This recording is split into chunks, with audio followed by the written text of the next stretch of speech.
próximo com a nossa proposta. Muito próximo. A gente já vê aqui o tempo. Estou tentado. Pode voltar, estou tentado. Então não é uma invenção nossa nesse tempo estabelecer essa conexão. Por exemplo, as pinturas, como a Roda da Vida, elas são uma expressão muito mais profunda do que se a gente escrevesse um livro a respeito. E quando nós escrevemos um livro, o livro está terminado, as palavras foram escritas e aquela interpretação. Enquanto que uma imagem, ela oferece um conjunto de ensinamentos para cada pessoa que olhar a própria imagem. Na medida em que a pessoa vai moldando a sua experiência interna, as mesmas imagens começam a dizer outras coisas. Então isso é muito maravilhoso. Isso foi usado, sempre foi usado dentro da abordagem tibetana. A Roda da Vida, por exemplo, se diz que foi uma descrição do próprio Buda Sakyamuni. O Buda Sakyamuni descreveu desse modo. Isso foi um presente de um rei para o outro. O outro rei, quando recebeu a Roda da Vida como um presente, ele atingiu a iluminação. A iluminação pela arte, né? Mais que teria naquele rolo, senão uma expressão desse tipo. Então, é muito profundo isso, já enraizado dentro da cultura budista. No Tibete, isso é mais usado de uma forma muito extraordinária. Né? Então, as cerimônias todas, elas são uma espécie de um palco. Eu lembro que a Angelita, uma vez ela se deu conta disso. Nós lá no templo do Chatubon, e um drute, ela se deu conta de que aquele drute inteiro era um palco. Um palco quadrado onde todos eram espectadores e atores. O Rinpoche era, na verdade, o único espectador. Só era dos atores, não indo bem, não. Com todas as suas fragilidades de ator. Né? Então, um se achando o próprio personagem e outros querendo ser o personagem, outros sofrendo por serem personagens, não podendo ser o ator que, enfim, ia no banheiro, que queria fazer outras coisas, ele estava preso no personagem. E uma atmosfera envolvente, que é a cena toda, né, com seus sons, com múltiplos instrumentos, as pessoas literalmente vestidas, né, com personagens, com chapéus, com todos os adereços do personagem. E aí a pessoa começa a se confundir com o próprio personagem. A pessoa fica aqui. Ela não só vê a arte ao redor, mas ela faz visualizações que compõem um cenário mais amplo onde ela se vê. Aquilo é diretamente utilizado como um meio. Por vezes as pessoas efetivamente se confundem com os cenários, com os personagens, e os personagens passam mal, a pessoa tem pitismo, você tem que mais a gente poderia chamar. Agora, modernamente, se traduziu essa palavra para Nhame também. A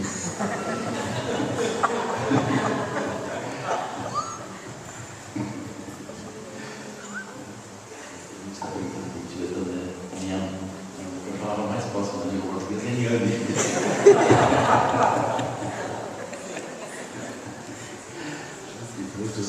Os definidos Nhames, que são perturbações que lidam com a prática intensa de meditação. Mas, abstraindo isso, quando nós estamos num cenário como esse, numa sala ajaiana, aquele palco todo, a gente pensa, bom, foi uma construção, mas quando a gente sai, a gente descobre que a construção segue, vai ter uma outra construção. Que é muito útil para a gente perceber que o cotidiano também é arte, ele também é encenação. Agora tem um praticante no Rio de Janeiro que não está bem. Você sabe que as pessoas, mesmo os homens, podem ter pitismo e TPM. Então ele está com uma aflição. Eu acredito que o Espírito mandar o recado dos homens. Assim, não é a pessoa que enlouquece, é o personagem que enlouquece. O recado do lado. personagem é uma loucura básica. Então, é muito interessante isso para a gente perceber que o nosso cotidiano ele também. Nós temos muitos personagens diferentes na máquina. O budismo como um todo é o caminho que nos leva a poder exercer os múltiplos personagens sem a prisão ao personagem e reconhecendo incessantemente o fato que nós temos uma natural liberdade do ator. Só que esse ator, ele também é desconhecido. Então nós precisamos conhecer os personagens, conhecer o ator de modo muito profundo e descobrir como é que se dão as relações entre o ator e o personagem, especialmente como que o ator, que é livre, consegue ficar preso os personagens e sofrer efetivamente pelos personagens. Então, quando a gente descobre isso, ultrapassa isso é sabedoria. Especialmente o budismo como um todo, e o cérebro, de modo particular, nós temos esse foco de tomar o nosso cotidiano, ou seja, a cena que nós vivemos, com seus múltiplos personagens, como um instrumento perfeito, inteiro, onde não falta nada para a gente poder encontrar esse papel, essa realidade sobre o ator, a realidade sobre o personagem, a realidade sobre a ligação do ator e do personagem, como é que o personagem fica vivo repentinamente, então onde é que brota essa vida do personagem e como que brota a identificação com o personagem, como que brota a dor do personagem, como que ele seja fictício. E como que nós nos liberamos dessa confusão, dessa identificação, dessa dor, e continuamos com a capacidade de racionar os personagens sem ficarmos presos a ele. Então, nesse aspecto, ele tem uma nomenclatura própria. O aspecto mais profundo do ator é a vacuidade, ou seja, o fato que ele é livre. Dentro do ator, além da vacuidade, nós temos a luminosidade, ou seja, a capacidade de construir os papéis, construir cenários, nos sentir em vários lugares. Aqui, por exemplo, nós estamos dentro do templo. Entanto, se nós vemos aqui como um templo, isso já é extraordinário, porque nós poderíamos ter outras visões aqui. Mas o fato de nós vermos como um templo significa que nós temos uma região atrás da nossa mente, uma paisagem interna sutil, e quando os nossos olhos batem nessas cores, a gente vê aqui como um templo. Essa dimensão é uma dimensão extraordinária, essa é uma ação extraordinária do próprio ator. O ator se identifica tanto com o seu papel, que a gente diz, ele faz coemergir o universo ao redor, inseparável da sua própria condição do personagem. Então, nós aqui como personagens fazemos coemergir as aparências como um tempo. Então, essa é uma expressão que se usa no português, a noção de coemergência. Então, a arte tem completamente tudo a ver com o nosso movimento. Então, eu imagino que a escola pode utilizar a arte como um meio de acessar a sabedoria diretamente. A sabedoria nós podemos ultrapassar todos esses cenários e atores, identificações e surgimentos e utilizar isso não como um problema, mas como uma expressão perfeita de todo esse aspecto sutil. Isso significaria nós tomarmos a realidade comum como caminho para a lucidez. Nós não precisamos nada mais do que a própria realidade comum para poder entender como que ela surge e onde é que estão as liberdades dentro disso. Nós vamos desenvolver isso que é chamado visão. Nós temos visão, meditação e ação. Então, visão seria isso. Meditação é quando nós fazemos exercícios específicos para reconhecer tudo isso, para manter esse reconhecimento. E a ação é quando nós, então, tendo isso enraizado, nós somos capazes de nos movimentar no mundo usando essa sabedoria. A sabedoria nos permite, usando também uma visão pictórica, nos permite desenvolver recursos que usualmente não são considerados possíveis. Numa imagem seria assim: Imagine um avião voando a 1000 metros, muito pesado, ele não consegue subir. E na frente tem uma cadeia de montanhas, muito alta. Nós vamos indo com aquele avião em direção às montanhas. Não vai conseguir subir. Aí a gente reza para que as montanhas, enfim, se afastem um pouco para poder passar. Como as montanhas são cenário, as montanhas se abrem e a gente passa. É mais ou menos isso. Vocês entenderam? Ou seja, quando a arte vira loucura. Mas essencialmente as circunstâncias externas, elas não são fixas. Essa é a questão. Agora, muito recentemente, no caso da escola, nós também tínhamos montanhas no horizonte. Tem como passar. Aí aquilo que parece fixo, na verdade não é fixo. Aí nós olhamos e a gente tenta produzir uma transformação daquilo e tudo acontece.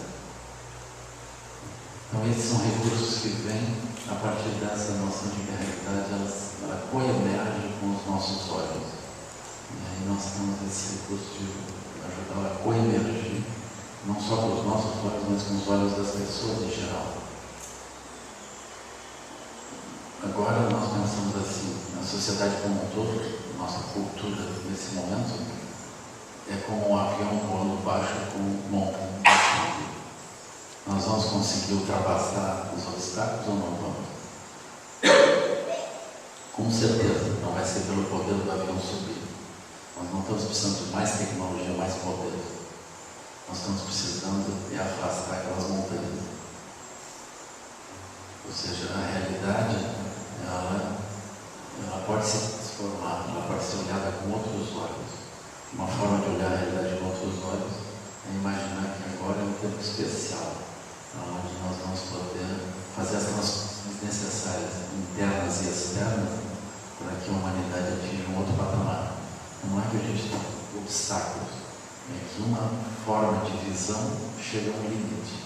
Então nós vamos alterar as montanhas de tal maneira que as coisas possam viver de outro modo. Então, esse é um recurso. Se a gente pensar que as montanhas são fixas, então nós estamos perdidos. Aí nós olhamos tudo como uma impossibilidade. No Zen existe esse koan, um koan muito simples, que diz: as montanhas se movem e as nuvens estão fixas. Uma coisa curiosa isso, porque como que as montanhas se movem? A noção de as montanhas se movem significa o quê? Aquilo que parece fixo se move. Enquanto que as nuvens seguem, significa o quê? A ação da mente, que parece etérea, ela é incessante. Enquanto que as montanhas que parecem sólidas, elas se movem. Nós estamos num tempo onde as montanhas elas se movem. A seriedade do próprio pensamento econômico, que parece que lida com coisas sólidas, ela revela o aspecto artístico da realidade. Repentinamente, aquilo que parecia um cenário, uma montanha fixa, uma cadeia de montanhas fixas, onde as coisas têm valor econômico, tudo estabelecido e operando, repentinamente aquilo se transforma. As pessoas olham e o cenário mudou. O cenário mudou, o valor econômico mudou e as coisas simplesmente afundam ou tomam outros rumos. Assim nós tivemos essas grandes crises econômicas por uma mudança da atribuição de valor às coisas que estão diante de nós. Onde é que vem o valor econômico? O valor econômico ele é parecido com a arte também. Olha para as coisas e digo que bonito. Olha para as coisas, isso vale. De repente olha para as coisas e digo, isso não vale. E pronto, o valor econômico se foi. O valor econômico e a arte estão muito próximos. Por que a arte está em todas as coisas? Porque ela coemerge com quem olha. A arte é dinâmica, não é alguma coisa em algum lugar. Uma arte é uma expressão perfeita para nós utilizarmos como um instrumento para revelar essa natural realidade sobre as coisas. E quando nós aprofundamos sobre isso, nós desenvolvemos muitos métodos em visão, em meditação, em ação, em ação prática. Então, o meu papel hoje é fazer essa introdução. Né? Espero que eu não tenha confundido mais. Agradeço, cara. A Fábio vai seguir uma apresentação da escola.